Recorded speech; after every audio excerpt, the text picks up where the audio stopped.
السلام علیکم ناظرین، کیسے ہیں آپ؟ سب خیریت سے ہوں گے؟ محترم ناظرین، آج میں آپ سے کچھ ڈسکس کرنا چاہتا ہوں کہ میں نے کہیں دیکھا کہ ایک شخص ہیں، انہوں نے ڈاکٹر اشفاق صاحب سے پوچھا کہ اشفاق صاحب مجھے نا ٹپ دے دیں، زندگی ٹھیک کرنے کے نا کچھ ٹپ دے دیں۔ تو انہوں نے آگے سے کہا کہ دفع کر۔ تو انہوں نے کہا جناب عجیب بات کرتے ہیں، کچھ تو ٹپ دے دیں زندگی کی۔ تو انہوں نے کہا اچھا تو ایسا کر، زندگی کی ٹپ جو ہیں لینے کی وہ بھول جا، موت کو ٹھیک کرنے کی جو ہے وہ ٹپ لے لے۔ تو آپ نے کہا کہ ٹھیک ہے وہ مجھے دے دیں، وہ ٹپ جو ہیں آپ نے دیں۔ تو آپ نے کہا کہ ٹھیک ہے آپ ایک موت کی جو ٹھیک کرنے کی ٹپ دے دیں۔ تو انہوں نے کہا کہ کسی ایک کی زندگی ٹھیک کر دے، کسی ایک کی زندگی ٹھیک کر دے، تیری موت جو ہے وہ ٹھیک ہو جائے گی۔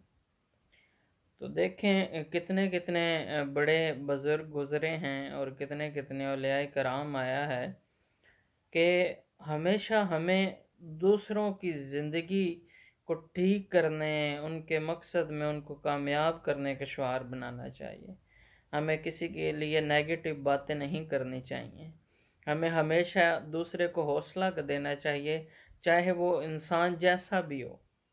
کیونکہ اگر آپ کے کہنے یا میرے کہنے سے اگر کوئی ایک انسان کی زندگی بھی بہتر ہو جائے تو ہماری نجات کے لیے کافی ہوگا۔ معزز ناظرین، ہمیشہ گفتگو جو ہے وہ احتیاط سے کیا کریں، ہمیشہ محبت کے ساتھ چلا کریں، ہمیشہ لوگوں کو عزت اور احترام دیں، اور عزت وہی دیتا ہے جو خود عزت والا ہوتا ہے۔ ٹھیک ہے، تو آپ ہمیشہ اپنے بڑوں سے ہمیشہ سیکھنے کی کوشش کریں۔ اگر بڑے جو ہیں وہ کچھ آپ کو بول بھی دیں، کچھ کہہ بھی دیں، تو آپ نے اس کا جو ہے وہ برا نہیں ماننا۔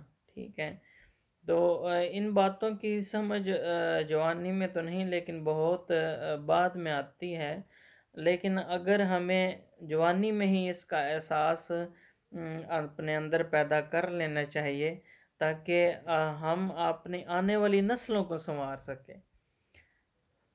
تو زندگی جو ہے وہ بڑی خوبصورت اللہ نے بنائی ہے، یہ عارضی زندگی ہے، اس میں چند لمحے قیام کے ہیں۔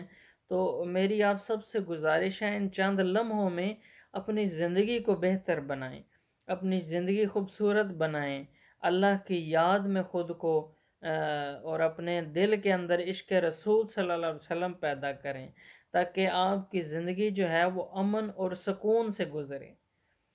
جس کی زندگی میں اسلام داخل ہو گیا اس کی زندگی میں امن اور سکون بھی داخل ہو گیا۔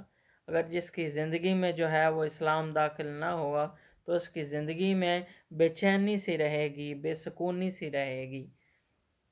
تو آپ سب سے گزارش ہے کہ آپ سب جو ہیں ہمیشہ ایک دوسرے کے ساتھ پیار محبت سے رہا کریں۔ اللہ آپ سب کا حامی و ناصر ہو۔ میری دعا ہے اللہ آپ سب سے جو ہے وہ آپ کے نجات کا باعث بنے۔ ہم سب جو ہیں زندگی ایسے ہماری گزرے جو اللہ کو بھی پسند آئے۔ تو آپ سب کو امید کرتا ہوں میری بات جو ہے یہ مختصر سی بری نہیں لگی ہوگی، اور اسلام کی بات کرنا اور نیکی کا درس دینا یہ آپ صلی اللہ علیہ وآلہ وسلم نے ہمیں سکھایا ہے، اور ہماری خوش بختی ہے کہ ہم آپ صلی اللہ علیہ وآلہ وسلم کی امت میں سے ہیں۔ تو آپ سب سے گزارش ہے کہ میرا چینل سبسکرائب کر لیں تاکہ کوئی بھی اچھی بات، اچھی ویڈیو جو ہے وہ آپ تک پہنچ سکے، کیونکہ نیکی پھیلانا جو ہے وہ صدقہ جاریہ ہے۔ تو اللہ آپ سب کے مال میں، جان میں، رزق میں برکتیں عطا فرمائے۔ اگر کوئی بات بری لگی ہو تو میں آپ سب سے معذرت چاہتا ہوں۔ اللہ آپ سب کا حامی و ناصر ہو۔ السلام علیکم ورحمۃ اللہ وبرکاتہ۔